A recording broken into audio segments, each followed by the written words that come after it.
मीठी मेरे भाई बहन, प्यारे बच्चों, महिलाओं, मंच पर बैठे सम्मानित साथीगण, आज यहाँ पर हमारा आदिवासी समाज तो है ही सही, एससी समाज के भाई भी हैं, ओबीसी भाई भी हैं, मुस्लिम भाई भी हैं और राजपूत भाई भी हमारे बीच में हैं। और एक लंबे अरसे बाद सभी समाजों की उपस्थिति में मैं अपनी बात रख रहा हूं।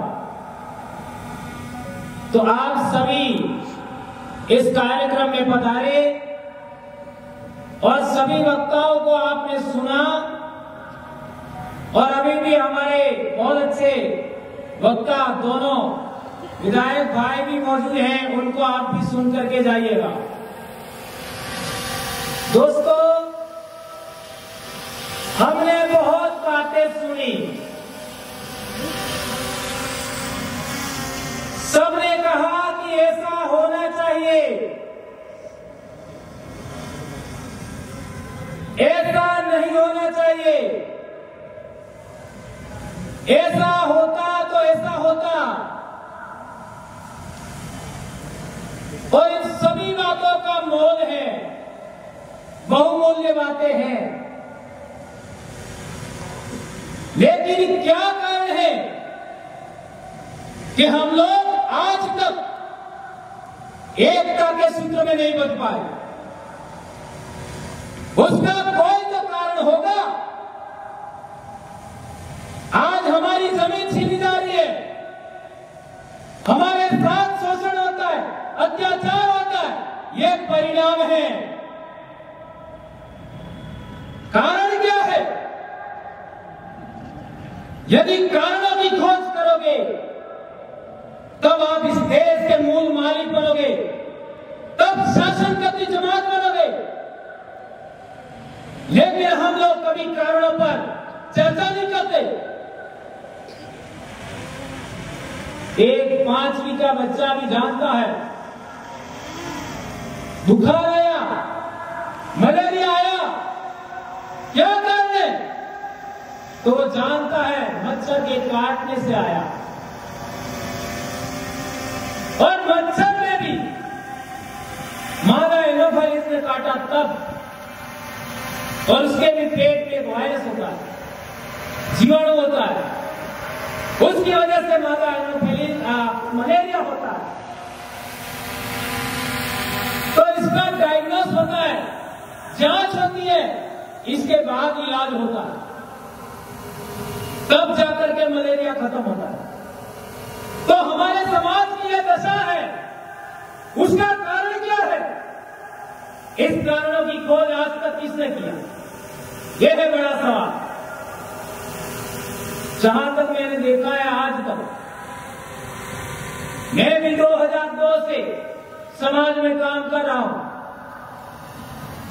और इसी गांव में हम एक कार्यक्रम में आए थे 2001 में। तब हम नए नए नौकरी लगे थे और आज पहली बार यहां से बोल रहा डाइट से। लेकिन मैं कहना चाहता हूं, इतने लंबे अरसे 2002 से गिनोगे तो 22 साल हो गया, आज तक न एससी के लोग आदिवासियों से जुड़ना चाहते हैं, न ओबीसी के लोग आदिवासियों से जुड़ना चाहते हैं। दूसरों की तो बात ही छोड़ दीजिए। जब भी चर्चा होती है, आदिवासी का नाम लास्ट में आता है। ये आज भी आपने सुना होगा। क्या ये मैं सही कह रहा हूं? क्या आदिवासी लास्ट आदमी है? क्या इस देश में आदिवासी पहला आदमी है?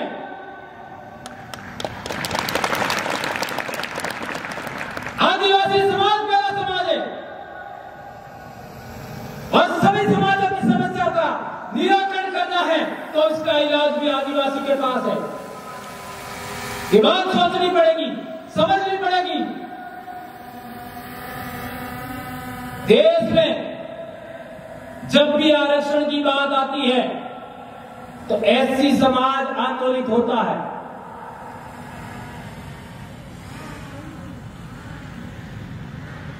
लेकिन अन्य समाज आंदोलित नहीं होती। अपेक्षा करो। और पिछले 10-12 साल के जनजागरण के बाद जब भी आरक्षण की बात आती है, एससी समाज के साथ आदिवासी भी आंदोलित होता है। और अभी पिछले कुछ एक सालों में ओबीसी समाज भी आरक्षण के लिए काम कर रहा है, आंदोलित हो रहा है। और मेरे भाई गुजर भाई ने बताया था,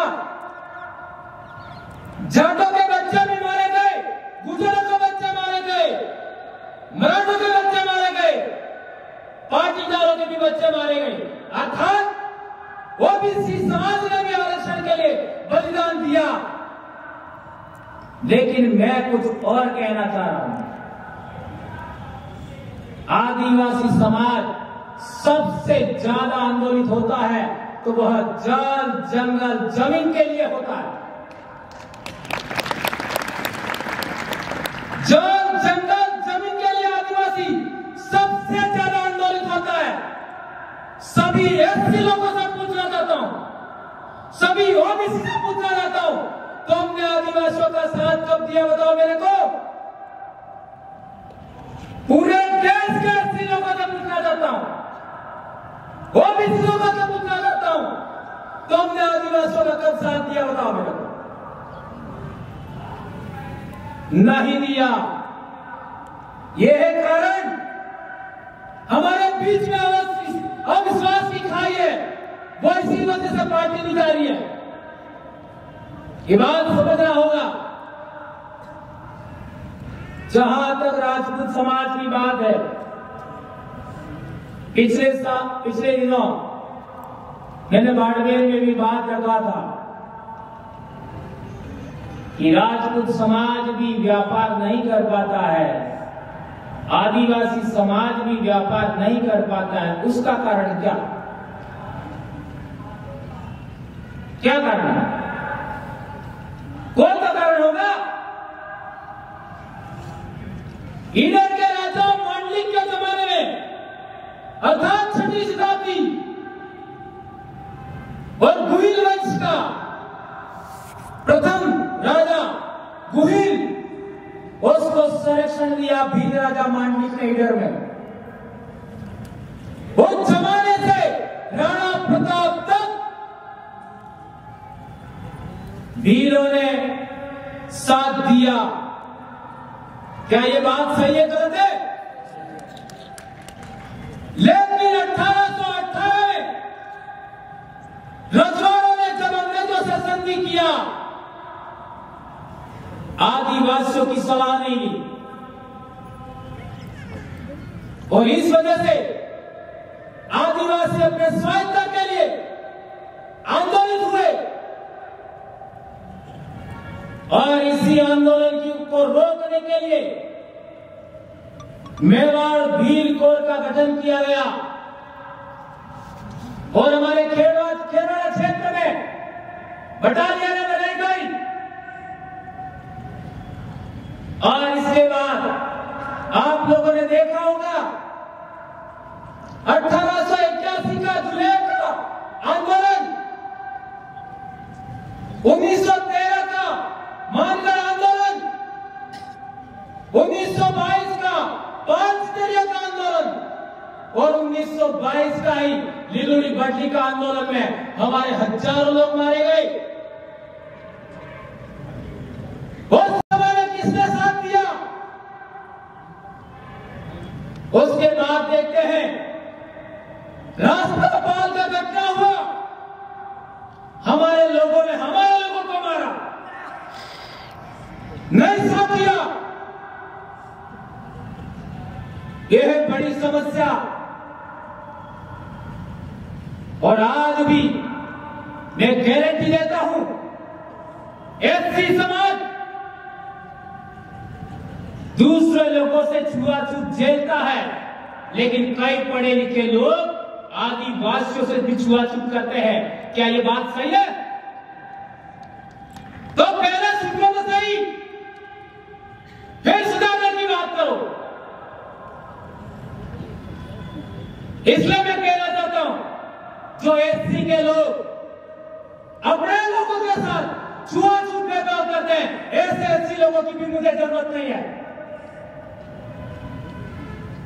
पहले छुआछूत अपने घर से बाहर करिए, ऊंच नीच बाहर करिए, तब जाकर के समतावादी समाज बनेगा। संविधान ने हमको समता, बंधुता, न्याय, भाईचारा आधारित समाज बनाने का अधिकार दिया। आज 70 साल बाद हम लोग इस आदर्श को भी कायम नहीं कर पाए और आशा करते हैं दूसरों से। अपने घर में इम्प्लीमेंट करिए। पहले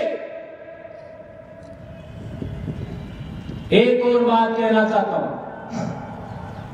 एससी समाज से हमारा रिश्ता क्या है, ओबीसी समाज से हमारा रिश्ता क्या है, राजपूत समाज से हमारा रिश्ता क्या है।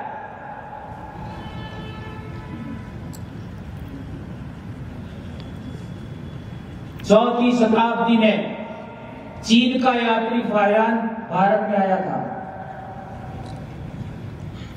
चौथी शताब्दी में उसने कहा, अपनी डायरी में लिखा, मथुरा का वर्णन करते हुए,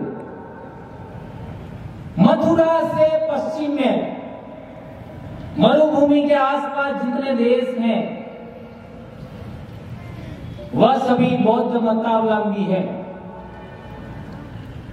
इसका अर्थ क्या हुआ? राजस्थान, गुजरात, कुछ महाराष्ट्र, आपका हरियाणा का इलाका, मध्य प्रदेश का इलाका, महाराष्ट्र का इलाका, सिंध का इलाका, वहां के सभी राजा बौद्ध मतावलंबी थे। ये फायान ने बोला और यही बात घनश्याम ने बोला 7वीं सदी में। तो आज की तारीख में जो राजे महाराजे जो धर्म मानते हैं वो कब आया?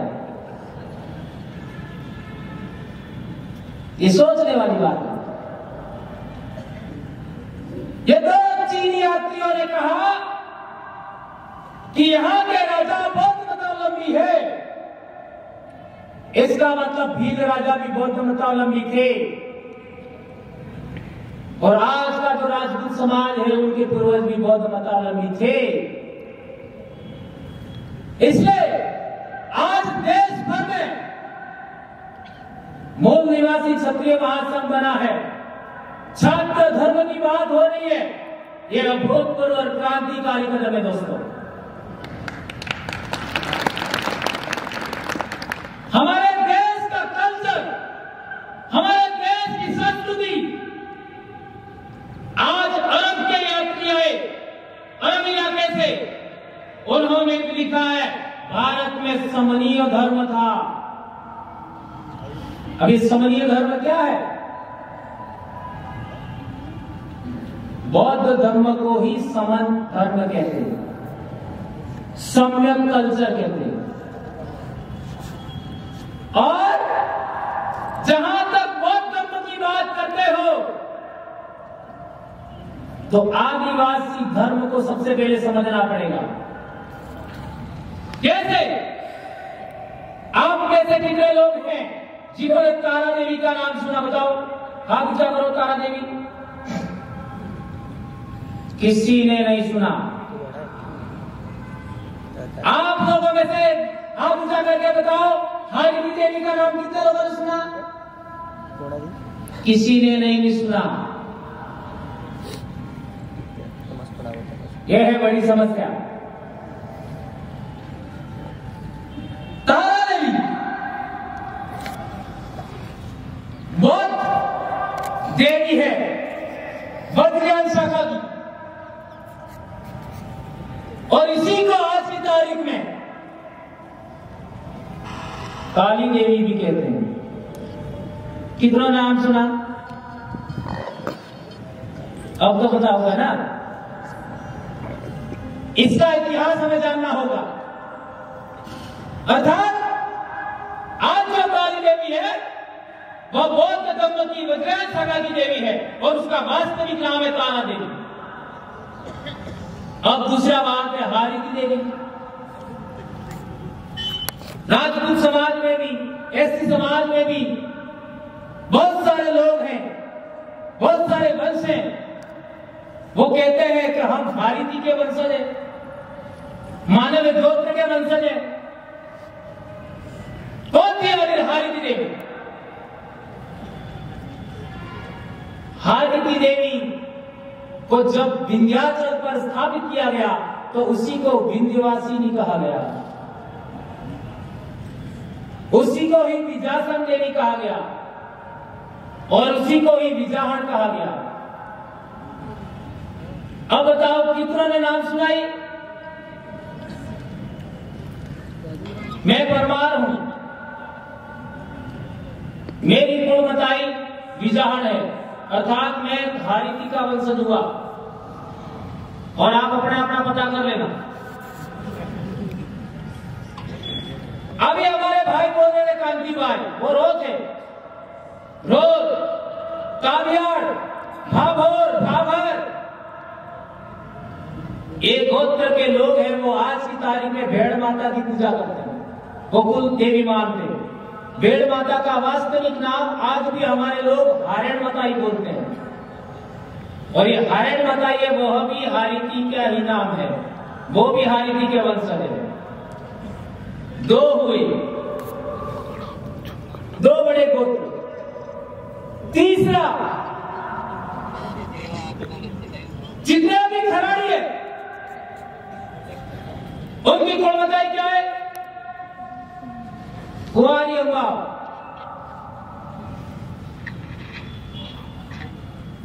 और यहां भी हारिकी देवी का ही नाम है, और यह जगदम्बा नाम उनको दिया गया, वो गौतम बुद्ध ने दिया गया था। हारिकी का नाम जगदम्बा गौतम बुद्ध ने दिया था। और कई सारे राजपूत समाज भी हारिकी के उपासक हैं, और इसी के अंदर उदयपुर के जो राजे महाराजे थे उनको भीलों ने साथ क्यों दिया, यहीं पर इतिहास निकलेगा, लेकिन इसका आज मैं जवाब नहीं दूंगा। क्या कारण था? अभी कच्चा गड़ा है, थोड़ा और पक्का हो जाए।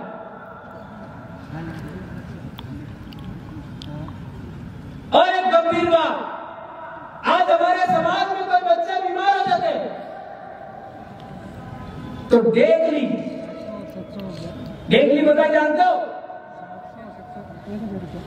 है ना? बीलो तुम्हें डेगली नहीं जानो? डेगली मतलब जानो है? ये डेगली का परंपरा है, वह भी हारिकी से जुड़ा है। शीतला बताइए, वह भी हारिकी से जुड़ा है। और तो और जिसको डाकिनी देवी कहते हो, वो भी इसका भी संबंध उसी से है। इसका मतलब है बौद्ध धर्म का संबंध आदिवासियों की जड़ों से भी है। और मैं बात कहना चाहता हूं कि बौद्ध धर्म के अंदर महायान शाखा में मूर्ति पूजा का विधान है, लेकिन आदिवासी परंपरा में मूर्ति पूजा नहीं है। आदिवासी समाज में मूर्ति पूजा आज हो सकती है, लेकिन आदि अनादि काल से आदिवासियों में मूर्ति पूजा नहीं है। इसके बहुत सारे प्रमाण आज भी हमारे समाज में मिलेंगे।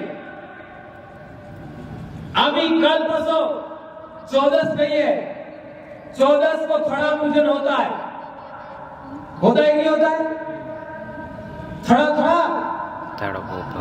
बोकड़ो सड़ावे, कुकड़ू सड़ावे और सड़ियाल बुधे वाला सड़ावे। समझ में आते हो?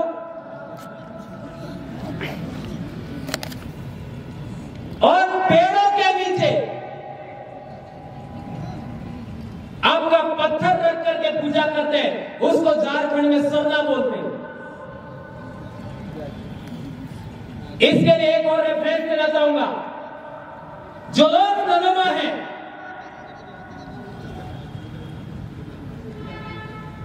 उन लोगों का कुलमताई कौन है? पीपलाहैन। पीपलाहैन क्या का संबंध किससे है? पीपल से। पीपलाहैन, पीपल, जो लोग डेंडोर है, उनकी कुलमताई है गोरे, उनका संबंध वेद से है। इसी तरीके का जो कटारा है, उनका संबंध कतर के पेड़ से है। इसका मतलब है आदिवासी समाज में जो टोटेम प्रणाली थी, टोटेम पूजा का विधान था, उसके अंदर 3 बड़ी बातें थी। पहला, एक कोई पेड़, दूसरा कोई पक्षी, और तीसरा कोई जानवर। तो आदिवासी परंपरा में जो पेड़ों की उपासना था, उसी से कुलमताइयों की पूजा शुरू हुई, उपासना शुरू हुई। यह आदिवासियों का गोत्र टोटेम वंश परंपरा का भाग है, इतिहास है। और इसी से आगे बढ़ते हुए सवर्ण परंपरा में उन्हीं कुलमताई परंपरा से तारा देवी और हारिती देवी बने। अर्थात सवर्ण परंपरा का भी कोई पिता है तो वो आदिवासी दर्शन है। ये आज तक किसी भी एससी भाई ने आज तक स्वीकार नहीं किया है। मैं कहना चाहता हूं, आप लोग एक बार चलो आमने सामने पर बहस कर लेते हैं।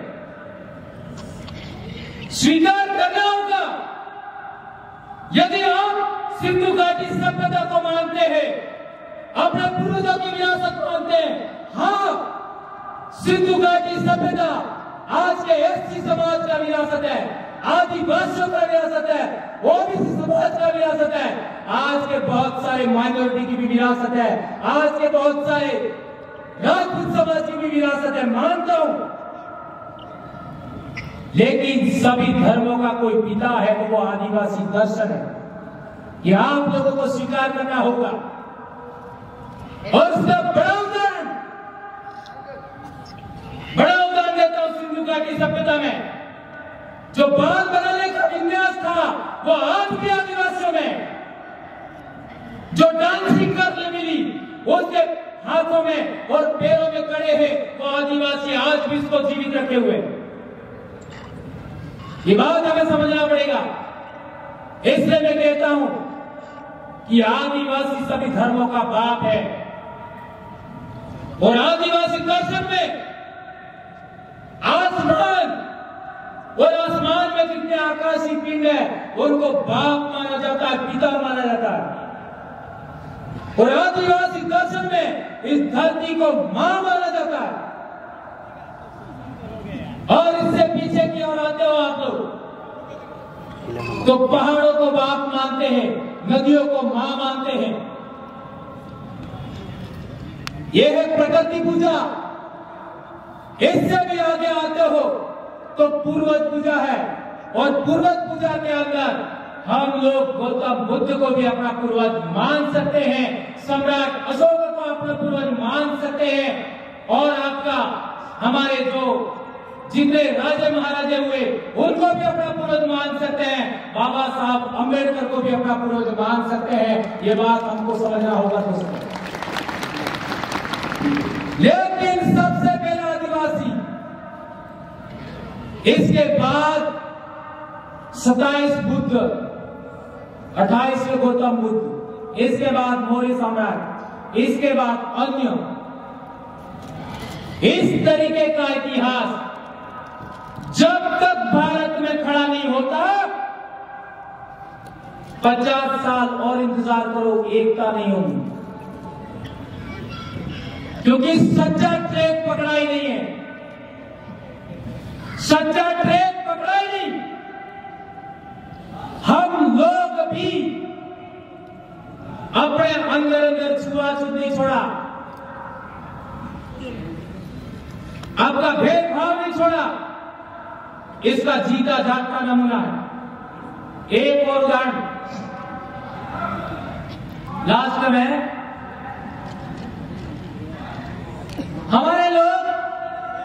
बारिश के दिनों में साटा आपाना वे कई ना साटा आबाज उसी असल एनी पूजा थाय आशीर्वाद के सुटी આપણે મંડળ મગી આટલી થઈ જાય અર્થાત 500 પાનાની થઈ જાય પછી લીલવણ કરે બોકડો મારે रविवार लड़े। इसके बाद यदि बारिश नहीं आती है तो बारिश लाने के लिए भी पूजा है और बारिश ज्यादा आ गई तो बारिश को रोकने के लिए भी पूजा है और यदि बारिश ज्यादा आने से गांव में समाज में रोग रगड़ा हो गया तो रोग रगड़ा रथ भी निकालते हैं गांव के बॉर्डर पर और इसके अंत में बारिश खत्म होने के बाद हम लोग नई फसल उगेगी कितनी उगेगी उसके लिए वाड़ी जवारा भी करते हैं। ये है प्रकृति पूजा और ये पूरी दुनिया में था। वर्षा की पूजा, बादल की पूजा, बिजली की पूजा, हवाओं की पूजा, एक प्रकृति पूजा और पूर्वज पूजा, दो पूजा मिलकर के आदिवासी धर्म बनता है और सभी धर्मों का निचोड़ देखना है तो 3 महत्वपूर्ण बातें समझनी पड़ेगी। एक, प्रकृति है, प्रकृति के नियम है और तीसरा पूर्वज है। इन तीनों को मिलाओ ये आदिवासी धर्म है और ये सभी धर्मों का बाप है। कोई माई गलत इस पर यदि सवाल जवाब करना चाहता है आ जाओ पवनलाल परमार के सामने। 10 मिनट में टाई टाई किस नहीं हो तो कहना मेरे। जय जोहार, जय आदिवासी, जय वीर प्रदेश, जय संविधान, जय भारत, जय बाबा साहब अम्बेडकर। आप सबकी जय दोस्तों।